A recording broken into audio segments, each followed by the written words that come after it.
Sa social media ay makikita nga ang mga listahan ng mga parangal at nominasyon ng SB19 na patuloy na nadadagdagan.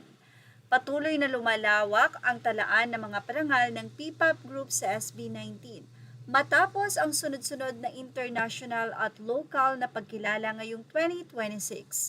Ang larawang ating ibinahagi ay nagpapakita ng kanilang awards and nominations page na nagtatala ng mga parangal na natanggap ng grupo mula nang mag-debut. Inaasahang madaragdagan pa yan ang mga listahang ito kasunod ng kanilang pinakabagong mga tagumpay. Kabilang sa mga bagong milestone ng SB19 ngayong taon ang kanilang dobleng panalo sa SEC Awards 2026, kung saan kinilala sila bilang International Group Duo of the Year. At ang kanilang album na Wakas at Simula ay itinanghal ng International Album EP of the Year. Dahil dito, umabot na sa 5 SEC Awards ang kabuuang panalo ng grupo mula nang magsimula silang manalo sa nasabing international awarding body. Bukod dito, pinalawak din ng SB19 ang kanilang pandaigdigang presensya matapos lumagda sa United Talent Agency or UTA para sa global representation. Isang hakbang na inaasahang magbubukas ng mga maraming international na oportunidad para sa grupo.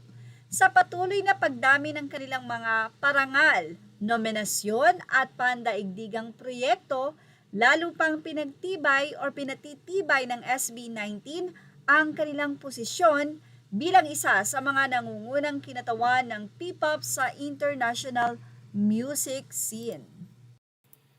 Sa nasabi nga pong Awit Awards ay nagkaroon ng 18 na wins at 57 na nominations ang SB19. At halos po sa ating ibinahagi na ito ng kanilang mga nominasyon at awards, patunay na ang SB19 ay may napaka-supportive na fanbase na maipagmamalaki po talaga ng grupo, walang iba kundi ang 18. Ang 18 ay sobrang nakasuporta sa SB19 at yun naman ang napakalaki nga pong pinangahawakan ng SB19. Ang loyalty ng kanilang fandom. Anyway, loyal ang 18 because nakita nila kung gaano ka-humble, kagaling, at talaga namang binibigyan sila ng importansya pagdating sa pagbili ng tiket. Inaasahan ng SB19 na ang kanilang nga pong pagpe-perform at ang security ng mga manunood ay nandoon. Well, ano ang masasay nyo about dito? Congratulations SB19 and of course 18. Images are all credit to the rightful owners. Thank you for watching Showbiz Now.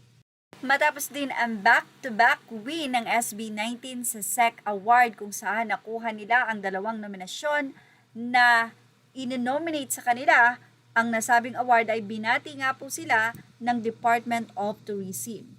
Dito sa bandwagon, sinabi nilang SB19 emerged as one of the biggest winners at the 2026 SEC Awards, taking home 2 major honors for Wakas at Simula and cementing their status as one of P-pop's leading acts.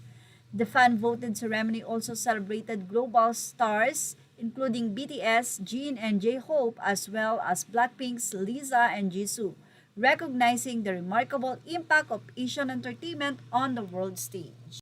Images are all credit to the rightful owners. Thank you for watching Showbiz Now.